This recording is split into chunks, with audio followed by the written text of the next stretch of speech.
नमस्कार। हमने पिछले व्याख्यानों में हिंदू विवाह का अर्थ, हिंदू विवाह के प्रकार आदि देखे थे। आज हम देखेंगे हिंदू विवाह की आधुनिक प्रवृत्तियाँ। क्या आज इस वर्तमान समय में हिंदू विवाह में कई परिवर्तन आए हैं और वह परिवर्तन या प्रवृत्तियाँ क्या हैं।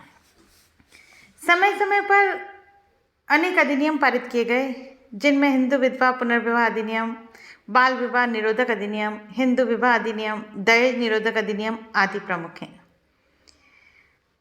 यहाँ हम उन सामाजिक विधानों का हिंदू विवाह पर पड़ने वाले प्रभावों तथा विवाह की नवीन प्रवृत्तियों को बताएंगे। सबसे पहले हम ये मान रहे हैं कि हिंदू विवाह अब धार्मिक संस्कार नहीं। प्राचीन हिंदू विवाह एक धार्मिक संस्कार था। उसमें विवाह से संबंधित अनेक धार्मिक क्रियाओं का समावेश था। यज्ञ या मंत्रोच्चारण आदि के द्वारा हिंदू विवाह संपन्न होता था। हिंदू विवाह अधिनियम 1955 के अनुसार अब विवाह स्त्री पुरुष के बीच एक कानूनी समझौता बन गया है। उस आधार पर अब इसे हम धार्मिक संस्कार न कहकर आपसी समझौते के रूप में देखते हैं। नेक्स्ट है विवाह संबंधी निषेधों में अंतर। प्राचीन काल में हिंदू विवाह से संबंधित अनेकों निषेध थे, जैसे गोत्र, जाति, प्रवर आदि का ध्यान रखना पड़ता था, पालन करना पड़ता था, और जिससे विवाह का दायरा सीमित हो जाता था। लेकिन नवीन कानूनों के अनुसार इस तरह के बंधन को समाप्त कर दिया गया है और कोई भी हिंदू, जैन, बौद्ध, सिख परस्पर विवाह कर सकते हैं। वर्तमान में अंतर्जातीय विवाहों को वैधानिक स्वीकृति मिल गई है। यद्यपि इससे विवाह के क्षेत्र में कोई क्रांतिकारी परिवर्तन नहीं आए, कोई विशेष परिवर्तन नहीं आए हैं, फिर भी अंतर्जातीय विवाह एवं अंतर्धर्म विवाहों के पक्ष में जनमत तैयार होने लगा है, जिसका प्रभाव ये पड़ा कि विवाह का क्षेत्र विस्तृत हो गया, दायरा बढ़ गया, जो कि प्राचीन समय में काफ़ी सीमित था। नेक्स्ट है विवाह विच्छेद। अब तक हिंदू विवाह एक धार्मिक संस्कार और जन्म जन्मांतर का बंधन माना जाता रहा है, जिसे कभी भी भंग नहीं किया जा सकता। किंतु हिंदू विवाह अधिनियम 1955 ने दोनों ही पक्षों को कुछ विशिष्ट परिस्थितियों में तलाक देने की सुविधा प्रदान की है। इससे स्त्रियों का शोषण समाप्त हुआ है और उनके अधिकारों में वृद्धि हुई है। नेक्स्ट है एक विवाह का प्रचलन। हिंदू विवाह अधिनियम 1955 के द्वारा बहुपत्नी एवं बहुपति विवाह को समाप्त कर उसके स्थान पर एक विवाह को ही मान्यता दी गई है। अब कोई भी पक्ष पहले के विवाह साथी के जीवित रहते हुए बिना तलाक दिए दूसरा विवाह नहीं कर सकता। यद्यपि ये बात भी एक वैधानिक पक्ष ही है। व्यवहार में तो अब भी बहुपत्नी प्रथा, कुलीन विवाह, बहुपति प्रथा का प्रचलन पाया जाता है। यद्यपि ऐसे विवाहों की संख्या दिनों दिन घटती जा रही है। नेक्स्ट है विधवा विवाह की प्रवृत्ति। हिंदुओं में कुछ समय पूर्व तक विधवाओं को पुनर्विवाह करने की स्वीकृति नहीं थी, लेकिन कानून द्वारा अब ऐसे विवाहों को स्वीकृति प्रदान कर दी गई है। उन्हें संपत्ति में भी अधिकार दिया गया है और उनके साथ सामाजिक न्याय एवं मानवीय व्यवहार किया गया है।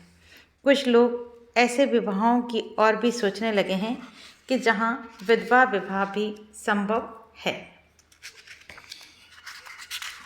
नेक्स्ट है बाल विवाह की समाप्ति। नवीन विवाह अधिनियम के अनुसार वर की आयु 21 वर्ष और वधु की 18 वर्ष तय करके बाल विवाह पर प्रतिबंध लगा दिया गया है। इससे पूर्व छोटे छोटे नासमझ बच्चों का विवाह कर दिया जाता था। यद्यपि गांव में इस कानून का अभी भी कोई विशेष प्रभाव नहीं है। आज भी कुछ विशेष अवसरों पर, जैसे अक्षय तृतीया आदि पर, इस तरह के बाल विवाह देखे जाते हैं। इन्हें रोकने का कानून के द्वारा प्रयास किया जाता है, लेकिन फिर भी कुछ हद तक बाल विवाह आज पाए जा रहे हैं, लेकिन प्राचीन समय में जितने अधिक बाल विवाह थे, आज वह समाप्त प्राय होते जा रहे हैं। उनके स्थान पर विलंब विवाह की प्रवृत्ति बढ़ती जा रही है और ऐसा माना जाता है कि विलंब विवाह से दंपति के स्वास्थ्य की रक्षा, स्वस्थ संतान, व्यक्तित्व के विकास एवं जीवन साथी के चुनाव में सहायता मिलती है। नेक्स्ट है दहेज पर प्रतिबंध। कानूनी रूप से दहेज पर प्रतिबंध लागू कर दिया गया है। यद्यपि आशा की जाती थी कि शिक्षा के प्रसार के साथ साथ दहेज भी घट जाएगा, किंतु लड़के की शिक्षा के आधार पर दहेज की मांग बढ़ती जाती है। ऐसे लगता है कि उसने शिक्षा पर जो व्यय किया, उसके पेरेंट्स कहते हैं कि वह हमें दहेज के रूप में प्राप्त होना चाहिए। कुछ नवयुवक आज दहेज के विरोध में खड़े भी हुए हैं और उससे दहेज पर प्रतिबंध आया है, क्योंकि नवयुवक और युवतियां ही यदि आगे आएंगे तो दहेज को रोका जा सकता है। नेक्स्ट है विवाह की अनिवार्यता की समाप्ति। प्राचीन समय में हिंदू विवाह आवश्यक धार्मिक कर्तव्य या संस्कार माना जाता था और ये माना जाता था कि ऋणों से मुक्ति दिलाने एवं पुरुषार्थ की पूर्ति के लिए विवाह करना आवश्यक है। किंतु विवाह में धार्मिक पक्ष की शिथिलता के साथ साथ विवाह की अनिवार्यता भी समाप्त हो रही है और कई स्त्री पुरुष आज अविवाहित रहने लगे हैं। रॉश ने बताया कि कई युवक युवतियां विवाह के अनिच्छुक हैं। वे अपनी स्वतंत्रता पर कुठाराघात समझते हैं और अपने कैरियर को प्राथमिकता देते हुए उन्हें विवाह अपने पर एक कहना चाहिए कि प्रतिबंध लगता है, तो वह अविवाहित रहना चाहते हैं। नेक्स्ट है जीवन साथी चुनने की स्वतंत्रता। प्राचीन समय में जीवन साथी चुनने का दायित्व परिवारजनों का था, लेकिन अब वर और वधू को यह स्वतंत्रता दी गई है कि वह एक दूसरे को पसंद करें अपने जीवन साथी के रूप में चुनने के लिए। अब परिवार और नातेदारों का हस्तक्षेप कम हो रहा है। अब युवक और युवती पर ही पूर्ण निर्भरता रहती है कि वे अपने जीवन साथी का चुनाव करें। नेक्स्ट है बेमेल विवाह की समाप्ति। पहले दहेज से बचने एवं कुलीन विवाह प्रथा का पालन करने के कारण बेमेल विवाह हो जाते थे। वर एवं वधू की आयु में 20 वर्ष से भी अधिक का अंतर होता था, किंतु अब ये बेमेल विवाह नहीं होते हैं। जीवन साथी का स्वयं के द्वारा चुनाव किए जाने एवं अंतर्जातीय विवाह के कारण ऐसे विवाह प्राय समाप्त हो गए हैं। नेक्स्ट है प्रेम विवाह। वर्तमान में प्रेम एवं रोमांस पर आधारित विवाह भी होने लगे हैं।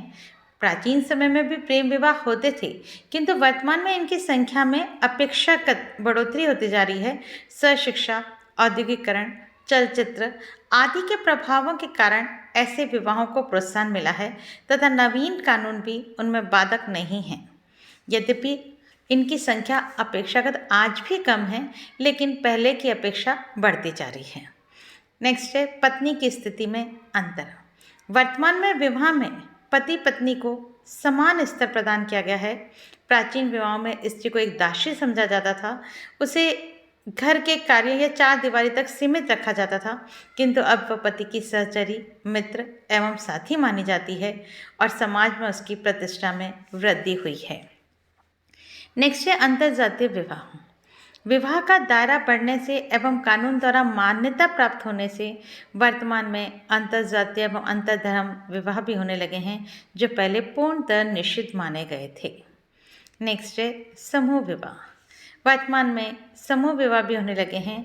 कई शहरों में संकट काल के दौरान एवं उसके बाद दहेज से मुक्ति पाने के लिए सामूहिक विवाहों का आयोजन किया जाने लगा है। इससे विवाह में होने वाले खर्च में भी कमी आती है और परिवार पर भार भी नहीं पड़ता है। नेक्स्ट है विवाह के नियमों में एकरूपता। हिंदू विवाह अधिनियम से पूर्व भारत के विभिन्न क्षेत्रों में निवास करने वाले हिंदुओं के विवाह संबंधी नियमों में अनेक भिन्नताएं थीं। मिताक्षरा और दायभाग नियमों द्वारा नियंत्रित परिवारों के रीति रिवाजों में अंतर था। इस अधिनियम के द्वारा संपूर्ण भारत में निवास करने वाले हिंदुओं पर विवाह के संदर्भ में एक सा नियम लागू होगा। सामाजिक व मानसिक सुरक्षा। इस अधिनियम में पागल, कोढ़ी व गुप्त रोगों से पीड़ित व्यक्तियों के विवाह पर रोक लगा दी गई है। पहले ऐसे व्यक्ति धन के बल पर विवाह कर कन्याओं का जीवन नष्ट कर दिया करते थे। इन सभी विवेचन से स्पष्ट है कि प्राचीन हिंदू विवाह संस्था को नवीन सामाजिक विधानों ने परिवर्तित किया है और उसकी प्रकृति तथा स्वरूप में कई नवीन परिवर्तन घटित हो रहे हैं। इस तरह से वर्तमान में हिंदू विवाह में अनेक परिवर्तन आए हैं। हिंदू विवाह अब धार्मिक संस्कार नहीं समझा जाकर एक सामाजिक समझौते के रूप में देखा जाता है।